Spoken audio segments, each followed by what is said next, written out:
అందరికీ నమస్కారం. క్యాటరింగ్ స్టైల్‌లో ఇలా తోటకూర ఫ్రైని చేస్తే ఇంట్లో ఎవరైనా సరే చాలా ఇష్టంగా తింటారు. ఆకుకూరలంటే ఇష్టం లేని పిల్లలు కూడా అడిగి మరీ తింటారు. అంత టేస్టీగా ఉంటుంది. మీరు కూడా తప్పకుండా ఒకసారి ఈ రెసిపీని ట్రై చేయండి. ఈ రెసిపీని ప్రిపేర్ చేసుకోవడానికి ముందుగా తోటకూరను మట్టి లేకుండా 2-3 సార్లు బాగా కడిగి ఇలా చిన్న ముక్కలుగా కట్ చేసుకోవాలి. ఇలా కట్ చేసుకున్న తోటకూరను ఒక పెద్ద మిక్సింగ్ బౌల్లోకి వేసుకోండి. ఇప్పుడు ఇందులోకి పావు కప్పు శనగపిండి, 1 టేబుల్ స్పూన్ బియ్యం పిండి, అర టీ స్పూన్ ఉప్పు, అర టీ స్పూన్ అల్లం వెల్లుల్లి పేస్ట్, అర టీ స్పూన్ కారం వేసుకొని మొత్తం అంతా కూడా బాగా మిక్స్ చేసుకోవాలి. మనం కలుపుకునేటప్పుడు అస్సలు నీళ్ళు అనేవి యాడ్ చేయకుండా తోటకూరను కడిగి ఉంచుకున్నాం కాబట్టి దానికి ఉన్న చెమ్మతోనే మొత్తం అంతా కూడా బాగా మిక్స్ చేసుకోవాలి. వీడియో క్లిప్లో చూపిస్తున్న విధంగా ఇలా పొడి పొడిగా కలుపుకొని పక్కన పెట్టుకోవాలి.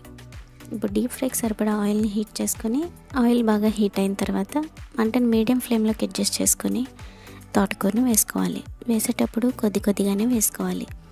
మనం తోటకూర వేసిన వెంటనే కూడా నుగురు అనేది పైకి వచ్చేస్తుంది కాబట్టి నుగురు కొద్దిగా తగ్గిన తర్వాత మళ్ళీ కొద్దిగా వేయండి.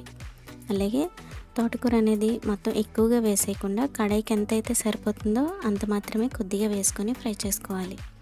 మీరు ఎక్కువ వేసేస్తే కనుక ఆయిల్లో మొత్తం అంతా కూడా ముద్దలా ఫామ్ అయిపోతుంది కాబట్టి ఇలా కొద్దిగా వేసుకొని ఫ్రై చేసుకోండి. ఒక 2 నిమిషాలకి మొత్తం తోటకూర అంతా కూడా ఇలా క్రిస్పీగా ఫ్రై అవుతుంది. ఇప్పుడు ఆయిల్ నుంచి తీసేసి ఇలా వేరొక బౌల్లోకి తీసి పక్కన పెట్టుకోండి. చూసారు కదా ఎంత క్రిస్పీగా ఫ్రై అయిందో. అలాగే రెండో మెథడ్లో ఆయిల్ పాడవకూడదు అనుకుంటే ఆయిల్లో ఒక స్ట్రైనర్ నుంచి అప్పుడు తోటకూరను వేసుకొని ఫ్రై చేసుకోవాలి. ఇలా స్ట్రైనర్ని పెట్టినప్పుడు కూడా ఎంతైతే స్ట్రైనర్లో పడుతుందో అంత తోటకూరను మాత్రమే వేసుకొని ఫ్రై చేసుకోవాలి.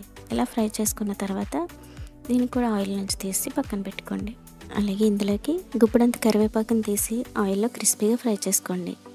ఇవి ఫ్రై అయిన తర్వాత ముందుగా ఫ్రై చేసి పెట్టుకున్న తోటకూరలో వేసి ఒకసారి మొత్తం అంతా కూడా బాగా మిక్స్ చేసుకోండి. మీకు నచ్చితే వేరుశనగలను కూడా ఆయిల్లో 1 నిమిషం పాటు ఫ్రై చేసుకొని వేసుకోవచ్చు. ఇలా మిక్స్ చేసుకున్న తర్వాత వేడివేడిగా సర్వ్ చేసుకోవడమే. ఈ తోటకూర ఫ్రై రసంలోకి లేదా సాంబార్, పప్పుచారులోకి చాలా బాగుంటుంది.